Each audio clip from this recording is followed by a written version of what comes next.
Terima kasih Prof. Jadi ini merupakan pencerahan bagi kita ya untuk khususnya IAKMI. Kaitannya dengan masalah pembiayaan ini memang menjadi suatu hal perhatian khusus kita yang ada di daerah-daerah.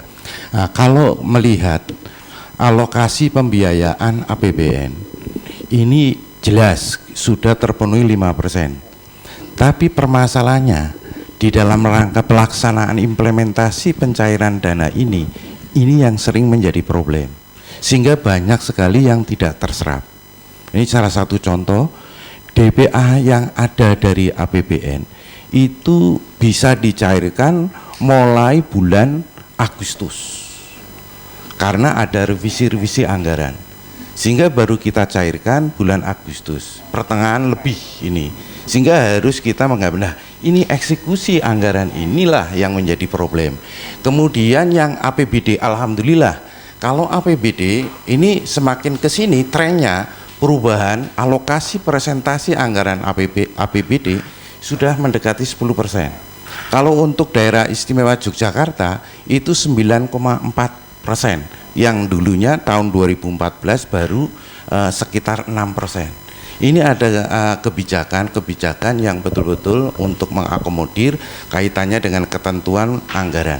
Kemudian dari pola pembiayaan Prof, saya melihat jelas kita kan sekarang untuk upaya promotif dan preventif tanpa mengabaikan kuratif dan rehabilitasi.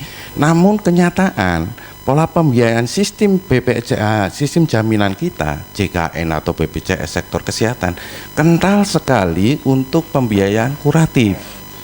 Saya sudah pernah pada waktu pertemuan di Jakarta menyampaikan, mengapa sih BPJS ini tidak diarahkan ke promotif preventif juga, bobotnya lebih besar.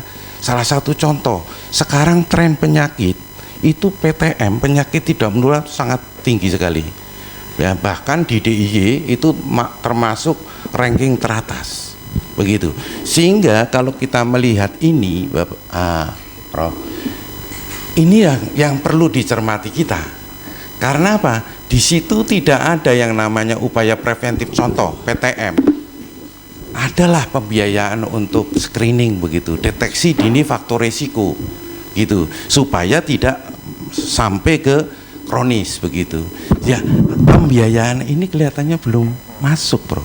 Saya kira ini mungkin hal-hal yang kita cermati di pembiayaan kesehatan yang ada di. Terima kasih, Bro.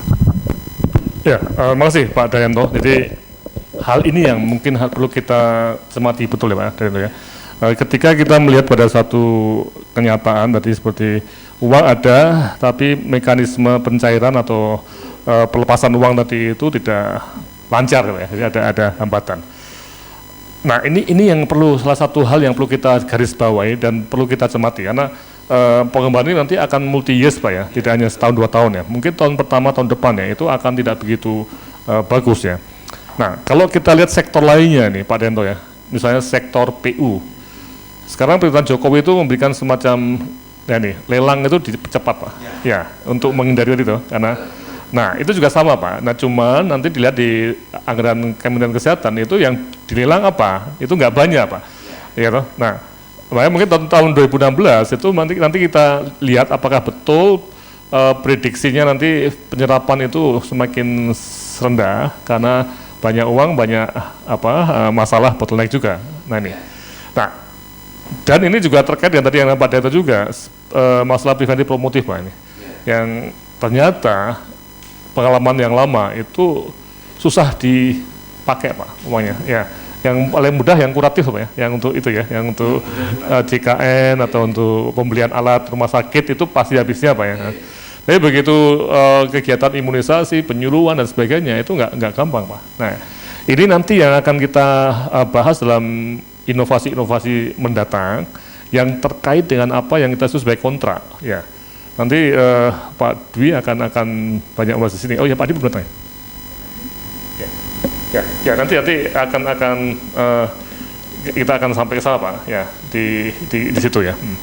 Oke, saya kira ini satu warning betul dari Pak Daryanto dan saya kira ini jadi satu pendorong kita untuk mari kita terus semangat untuk mengembangkan ini ya. Makasih. Ya, ya, ya.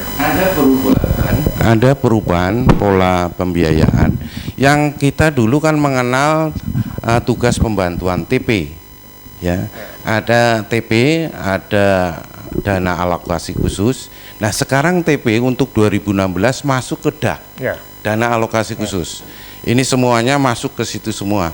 Sehingga untuk DAK ini memang biasanya digunakan untuk pengadaan fisik, peralatan dan sebagainya, Bro.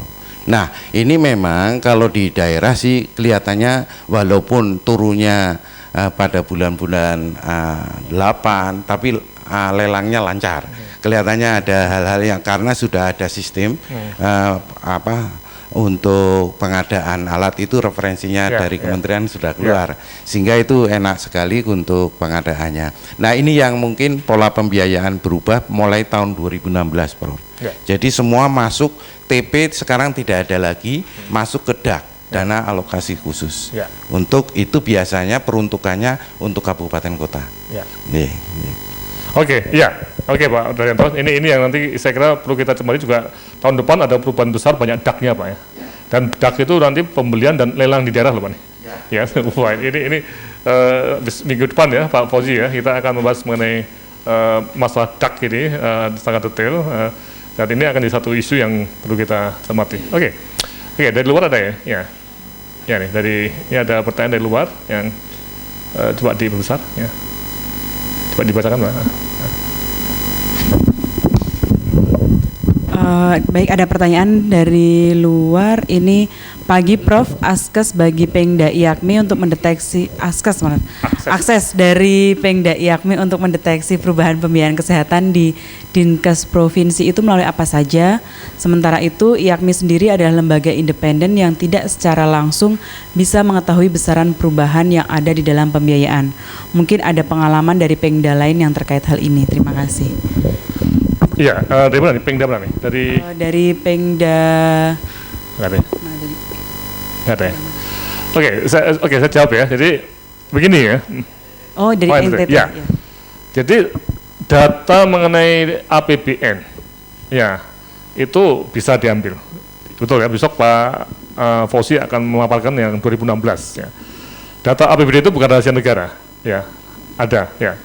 Coba kita lihat, Mbak, yang di sini ya, terus nah ini stop sini ya. Jadi kalau kita lihat data yang APBN masuk ke Kemenkes dan masuk ke dinas itu bisa dilihat ya. Kemudian dari Pemda sendiri yang dari pendapatan daerah APBD itu juga ada. Mungkin dari sini agak susah, dari BPJS itu berapa, tapi bisa dihitung juga nantinya. Kemudian dari kantong pasien. Jadi logikanya itu nggak masalah. Ya. Jadi kembali ke pertanyaannya, coba dilihat pertanyaannya. Ya. Jadi pengalaman dan ini nanti di dalam konteks DIY kita itu bisa minta data ini ke dinas kesehatan, tidak masalah. Nah, yang penting Pemda tadi harus punya tadi niat untuk mendeteksi perubahan. Ya, kalau tidak ada niat ya nggak akan kedapatan itu. Ya, itu betul ya, Pak Daryanto ya. Ya, oke, itu Pak. Jadi saya mudah nih nanti. Dan nanti pada modul kedua yang akan dimulai Januari tahun depan ya, itu akan membahas mengenai hal ini, data tadi. Ya. Oke, terus. Pertanyaan selanjutnya ada dari Bapak Adi Agus. Kita berharap peningkatan anggaran berdampak kepada masyarakat miskin dan kawasan Indonesia Timur. Apakah sudah ada kebijakan khusus untuk mencapai target ini? Atau apakah PKMK UGM sudah menyiapkan alternatif solusi? Begitu, Prof. Ya, oke, nanti ini kita akan bahas pada sesi berikutnya ya, sesi ketiga ya. Tapi intinya memang betul Pak, kita itu harus melihat bahwa dana yang masuk entah itu ke Kemenkes atau ke BPJS, itu apakah betul alokasinya untuk mereka yang membutuhkan. Nah, situasi yang terjadi sekarang dengan CKN nanti kita bahas ya, itu memang lebih banyak dipakai untuk yang di kota-kota besar.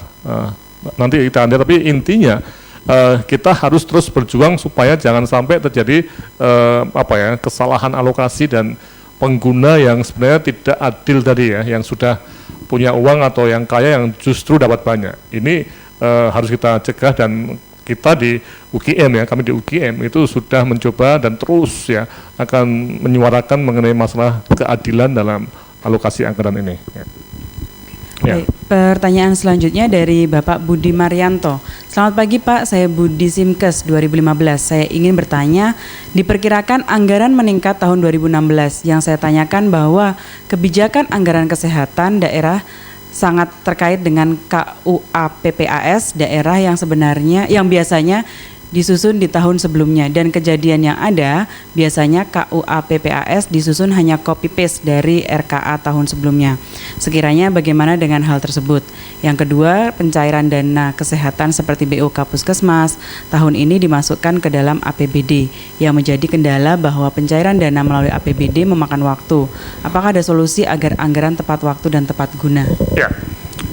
Mengenai solusi nanti sekali lagi tergantung pada daerah masing-masing ya, dan disinilah letak dari YAKMI ya. Jadi kita berharap Pemda YAKMI itu bisa juga berfungsi sebagai semacam watchdog tadi pengawas atau pengamat ya, yang kalau ada masalah-masalah seperti ini loh, ini kok pembikinan anggaran ini kok cuman kopi aja tahun lalu, berarti kan malas sekali tahu untuk bikin perencanaan ya nih.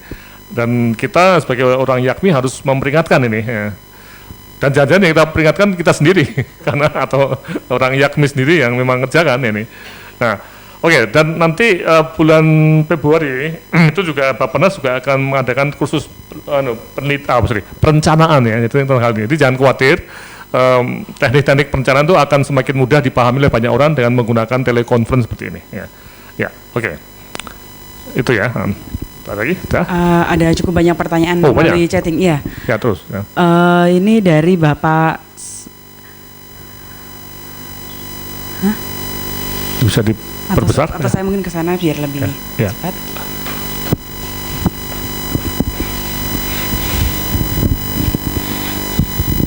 Oke, ini ada pertanyaan dari kelas PPK.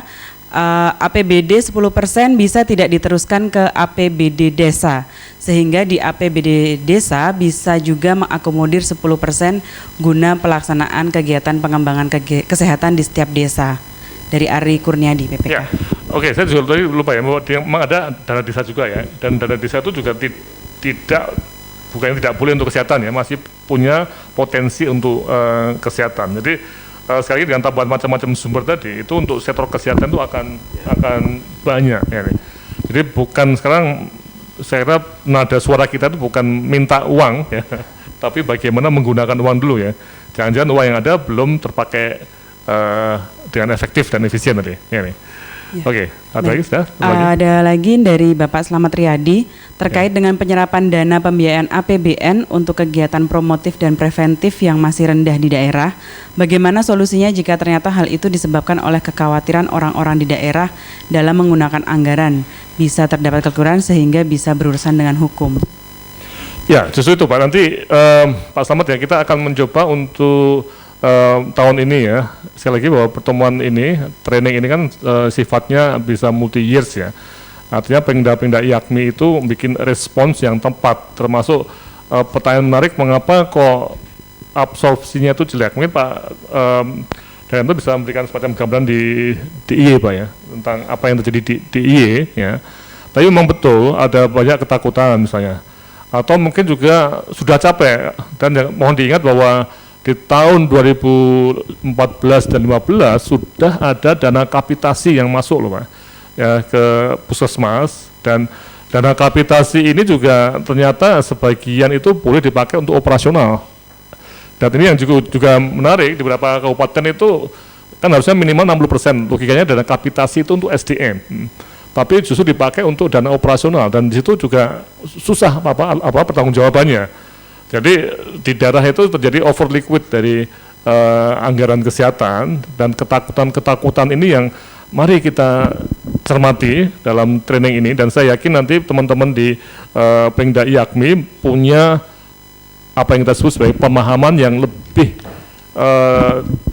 detail dan jelas, karena tiap-tiap daerah itu berbeda. Misalnya DIY dengan DKI atau DKI dengan Papua itu jelas berbeda sekali. DKI itu luar biasa sumber anggarannya. Ya. Oke, mungkin Pak Dayanto ada komentar tentang ini. Ya. Oh ya, yang mungkin yang tadi yang kaitannya dengan KUA PPAS. Jadi kalau kita melihat kebijakan penyusunan perencanaan anggaran itu memang pedomannya di APBD itu KUA PPAS. Nah, KUA PPAS itu akan mengakomodir kaitannya dengan apa yang menjadi program di Renstra Pemda masing-masing. Kemudian nanti ditarik ke SKPD, sehingga di dalam mengalokasikan anggaran, perencanaannya itu berdasarkan indikator-indikator program yang termuat di dalam Renstra.